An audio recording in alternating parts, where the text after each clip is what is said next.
வங்கக்கடலில் உருவாகும் புயல் தமிழ்நாட்டின் கடற்கரையை நெருங்கும் போது ஆழ்ந்த காற்றழுத்த தாழ்வு மண்டலமாக மாறும் என்று வானிலை ஆய்வு மையம் கூறியிருக்கிறது. அது குறித்த விவரங்களோடு இணைக்கிறார் சிறப்பு செய்தியாளர் சடையாண்டி. தற்போது வங்கக்கடலில் நிலை கொண்டிருக்கக்கூடிய அந்த புயல் சின்னம் அப்படின்றது தொடர்ச்சியாக எந்த திசையில நகரத்துக்கான வாய்ப்புகள் இருக்கு? அடுத்தடுத்த நகர்வுகள் எப்படி இருக்கும்? நந்தா, வங்கக்கடலில் தற்பொழுது ஆழ்ந்த காற்றழுத்த தாழ்வு மண்டலமாகத்தான் தமிழ்நாடு கடற்கரையை நோக்கி நகர்ந்து வந்து கொண்டிருக்கிறது. அது இன்னும் அடுத்த 12 மணி நேரத்திற்குள்ளாக புயலாக வலுப்பெறும் என்று இந்திய வானிலை ஆய்வு மையம் ஏற்கனவே தகவல் கொடுத்திருந்தாங்க. இப்போ அண்மை தகவல் என்ன அப்படின்னா, அது புயலாக உருமாறியதற்கு பிறகு தொடர்ந்து 2 நாட்கள் கடற்கரையை நோக்கி நகர்ந்து கொண்டே வருகிறது. கடலை நெருங்க கடற்கரையை நெருங்க அது படிப்படியாக வலுவிழந்து ஆழ்ந்த காற்றழுத்த தாழ்வு மண்டலமாகவே கரையை கடப்பதற்கு வாய்ப்பு இருக்கிறது.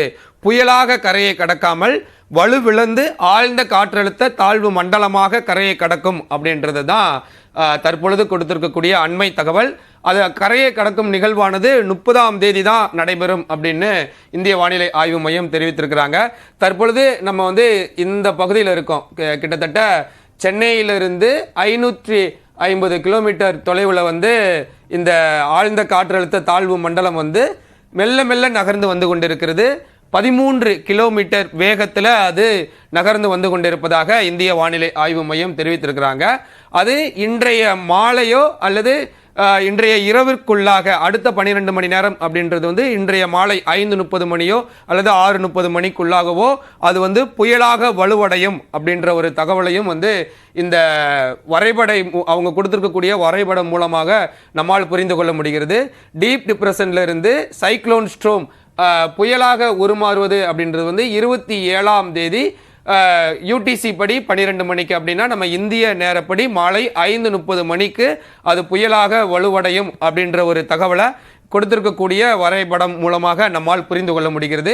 அது தொடர்ந்து 27, 28, 29 மாலை வடக்கு வடமேற்கு திசையிலேயே தான் நகர்ந்து வந்து கொண்டிருக்கிறது.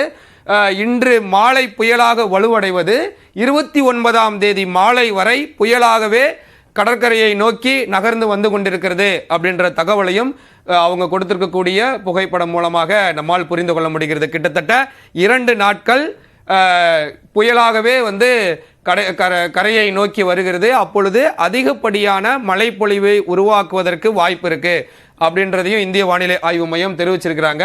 அந்த 29ஆம் தேதிக்கு பிறகு 30ஆம் தேதி அந்த 29ஆம் தேதி இரவு பொழுதுல அது கரையை நெருங்கும் பொழுது படிப்படியாக வலு குறைந்து ஆழ்ந்த காற்றழுத்த தாழ்வு மண்டலமாக உருமாறும் அப்படின்றதையும் இந்திய வானிலை ஆய்வு மையம் கொடுத்திருக்கக்கூடிய அந்த புகைப்படம் நமக்கு உணர்த்துகிறது. இப்ப எப்படி இருக்கு? இன்னும் புயலா உருவாகல. இப்ப எப்படி நம்ம ஆழ்ந்த காற்றழுத்த தாழ்வு மண்டலமாக மெல்ல மெல்ல நகர்ந்து வந்து கொண்டிருக்கிறதோ அதே போல்தான் கரையை கடக்கும் பொழுது ஆழ்ந்த காற்றழுத்த தாழ்வு மண்டலமாக வலுவிழந்து கரையை கடக்கும். அப்போ ஆழ்ந்த காற்றழுத்த தாழ்வு மண்டலமாக வலுவிழக்கும் போது என்ன நிகழும் அப்படின்னா, பெரிய அளவில் காற்றினுடைய வேகம் இருக்காது. இந்த கஜா புயல், மிக்ஜாம் புயல்லாம் கரையை கடக்கும் பொழுது மணிக்கு 100 கிலோமீட்டர்லேருந்து 120 கிலோமீட்டர் வரைக்கும் காற்றினுடைய வேகம் இருக்கும். அதனால நிறைய மரங்கள்லாம் சாய்ந்தது. ஆனால் அந்த மாதிரியான ஒரு பெரிய பாதிப்பை இந்த பெங்கால் புயல் உருவாக்காது அப்படின்றத இந்திய வானிலை ஆய்வு மையம் தெரிவிச்சிருக்கிறாங்க. காற்றினுடைய வேகம் 50லிருந்து 60 கிலோமீட்டரோ அல்லது 50க்குள்ளாகவோ தான் இருக்கும். ஆனால் மழையினுடைய அளவு எந்த விதத்திலையும் குறைவதற்கு வாய்ப்பு இல்லை.